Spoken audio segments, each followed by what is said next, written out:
And welcome to Arise News, the Arise Exchange. Tuesday, 26th of December. Many markets across frontier Africa remain closed for Boxing Day. I am Rotu Sudiri. It is the Arise Exchange. Let's get started. As the year 2023 comes to a close, the team at Brookings Institution, a U.S. think tank, looked back on 2023 while thinking ahead on how the world could become more sustainable and equitable in 2024. The Vice President and Director, Brahima Coulibaly, in this video interview reflected on reasons for optimism despite unprecedented global shocks. Let's take a listen. 2023 has been, again, another very challenging year. So if we can remember how we even entered into 2023, we'd experienced a series of shocks that were already beginning to take a toll on the global economy. And 2023 was a year when we saw those impacts begin to seriously materialize. We had the COVID-19 pandemic that was among those shocks, and we had inflation begin to rise, and then we had the Russia invasion of Ukraine that brought about geopolitical shock, but also a dislocation in the food and energy markets that further amplified that inflation dynamics. And in response, central banks raised interest rates, to highest levels we've seen in several years, and that added more to the cost of living crisis that we've seen. So we were hoping that once we enter 2023, we'll see some of those effects to begin to subside, and that we would see increasingly the economy beginning to recover more robustly. But we were hit again by new shocks. In early 2023, we had some financial stability risks with the decline and dismantlement of the Credit Suisse, and then also a failure of SVB Bank, Silicon Valley Bank, and Signature Bank. Right? But at this stage, my judgment is that those financial stability risks are contained. And then later in 2023, we got again hit by the crisis, Israeli-Hamas crisis, that have added more to the geopolitical tension that were already prevalent. So really it's been another year again of shocks, and it's really unprecedented to have an economy be hit with so many shocks in such a short period of time. And we're seeing those social economic impacts.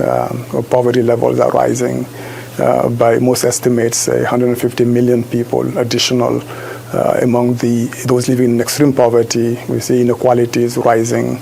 We also have a lot of learning losses from the pandemic. So those are all part of what we need to work to address in the future. A grim outlook or reflection. So as you look to 2024, what are some of the key issues top of mind for you? As we look to 2024, but first let me say the unprecedented shocks that I mentioned had hit the economy. In the face of that, I think we've seen the global economy display a great deal of resilience, right?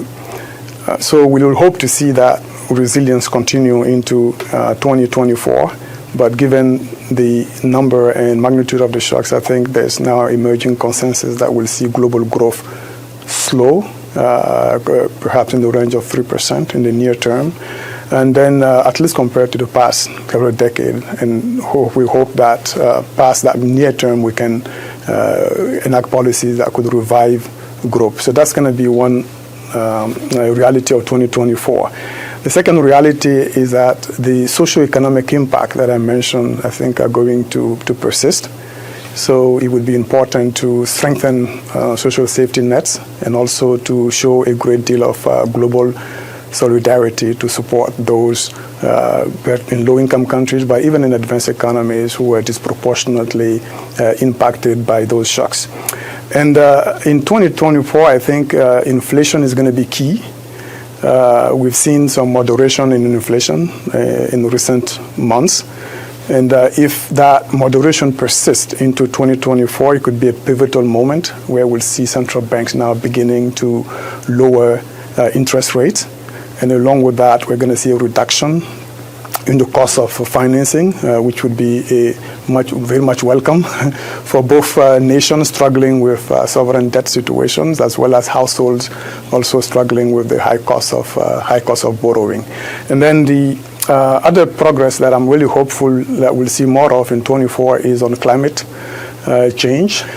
The reason I'm hopeful about those projects is that they can see them being catalyzing investments in new technology innovations that can in turn bring down the cost of renewable energies. And once the cost has fallen, I think that can clearly facilitate more transition toward renewable energies. But that would still need to be accompanied again by financial support to the low-income countries who are still disproportionately exposed to the effects of climate change. And global cooperation is important, and I think it's going to continue to face challenges. The effect of the Russia-Ukraine war, I don't think that's going to dissipate, unfortunately, next year. The Israeli-Hamas war, we hope that it stays contained. It's have, of course, devastating effects on lives on both sides. And we hope that it can stay contained and we can move to a peaceful resolution. If not, then that's going to be among the geopolitical tension. And then you have the tension surrounding independence of Taiwan that gets meshed into this overall greater power competition between the U.S. And China. And I don't see that also going away next year. So I think global cooperation is going to be challenged. But perhaps arguably the most important risk to watch for to me would be the U.S. Presidential election. That could indeed be the black swan.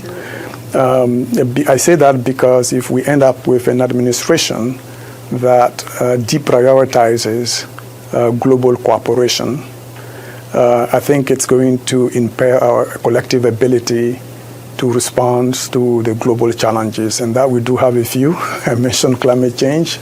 There's also issues around technology and governance of ethical use of AI, cross-border taxation, etc. So those are all really global issues that we cannot address effectively unless we strengthen global cooperation. So cool. Reflecting back in this year, what has the global program done to address some of these really important and timely issues?